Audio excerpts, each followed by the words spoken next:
So good evening, channel. Welcome again. And I guess is one of the problems of being a writer.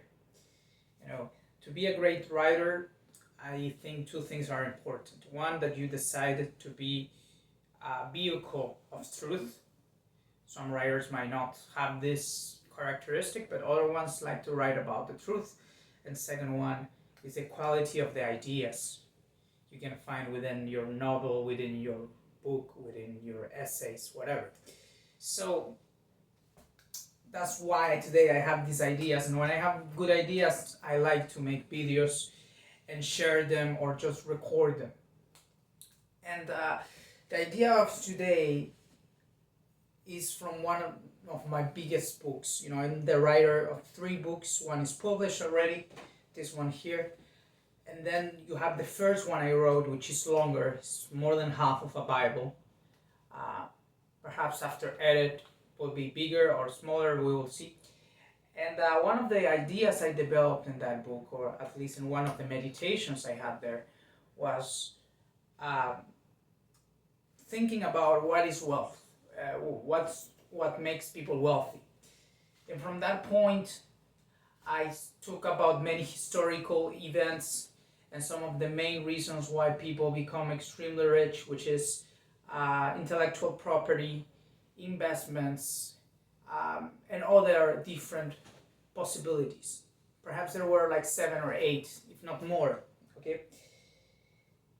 And the thing with intellectual property is that I'm not the owner, for example, of Harry Potter, and every time that Harry Potter sells, I get a royalty.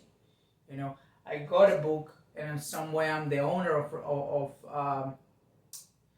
intellectual property, but that's like a different world.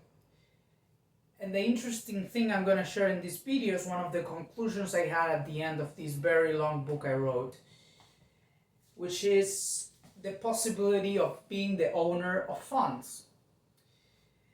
And this book I wrote helped me to realize in some way why I like so much the current, I won't say job, it's like an occupation I have, the current business I'm trying to grow and all of that. And it's because it gives me the possibility to own something. Okay? If I were working in Wall Street, perhaps I would be aware of certain investments they are selling. But I'm not going to be aware of the best investments. If I were a salesman of real estate, perhaps I will know many people that will get me into nice real estate deals, right? And all of those are perks of the jobs you choose. But it's like you're not really the owner of anything. But the conclusion I took from my current job is that I might not be the owner of Harry Potter, but this book produced me a lot of money when I managed my fund, because in some way, thanks to this, I became the fund, the manager and the owner of a strategy, which is simply a pool of money.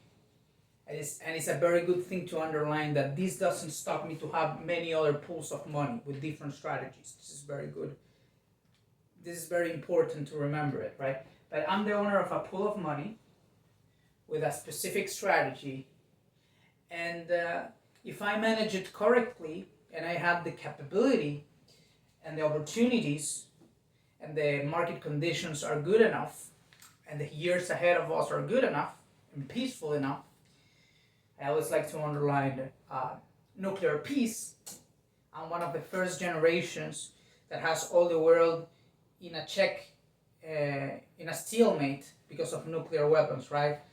Perhaps we're going to have a generation of peace without huge scale wars. But the message is I am the owner of a pool of money.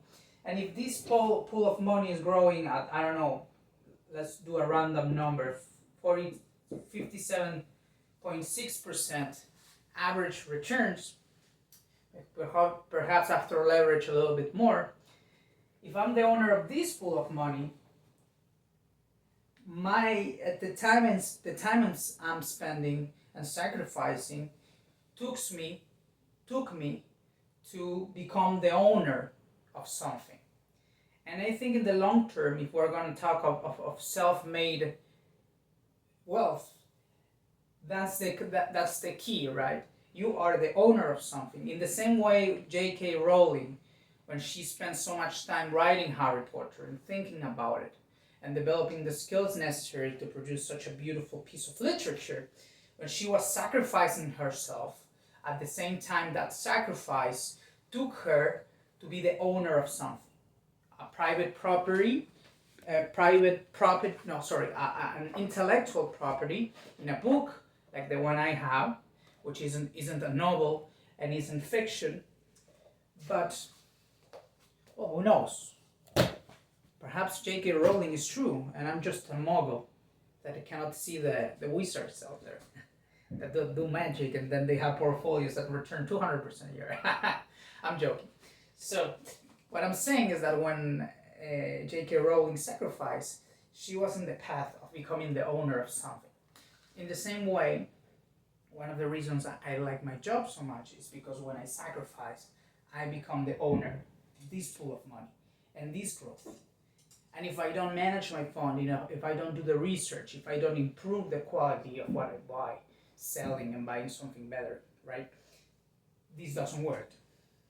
But if I put the sacrifice, this does work, and I become the owner of something. And that's what I wanted to share. It's very important to get occupations, I guess, or businesses where you will own something. And in my case, for example, right now I'm launching fund number 2, which is a different pool of money, which is going to have a different return. I don't care if it's higher or lower, because what I'm looking in fund number 2 is adding short investments, which are very profitable if war starts or anything that I hope it doesn't start, or it will never start. But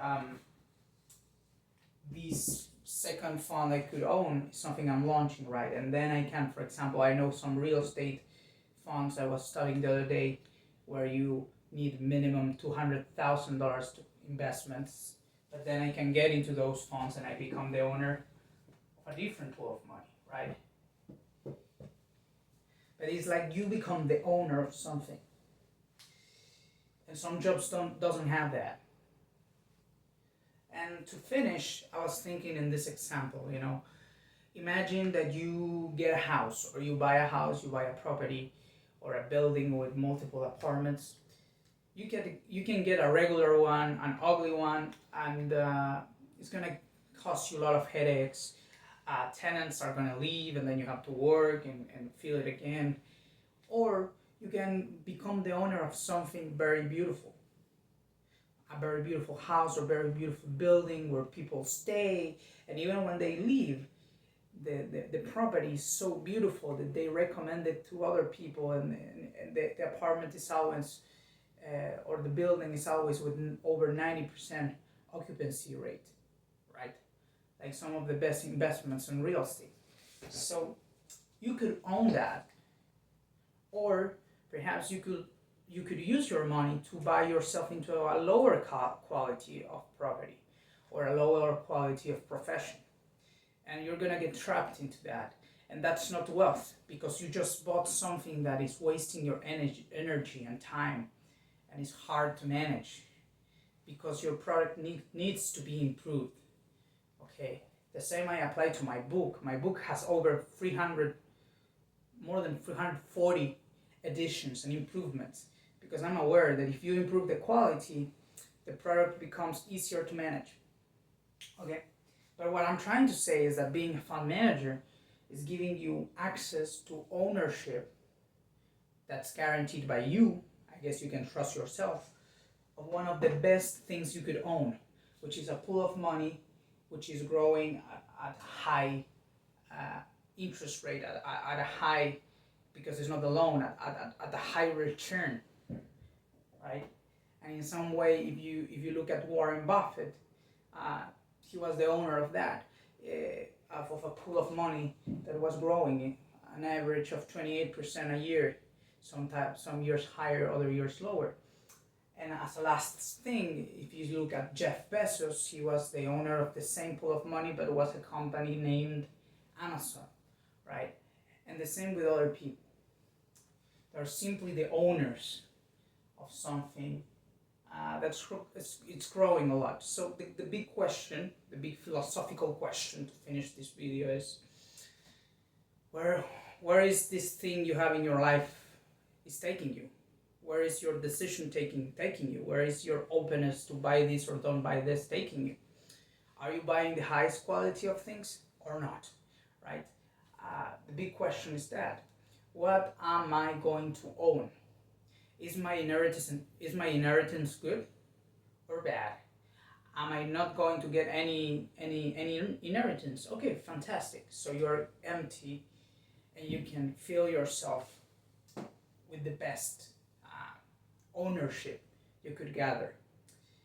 And that's it. That's going to be the video for today. A last small addition is that there's many fund managers out there, and if we practice humility, we have to admit that we don't have a remote idea of which fund manager is going to be the most profitable, because I buy very undervalued assets, and that's something I can control, but I don't control the upside of the companies I choose.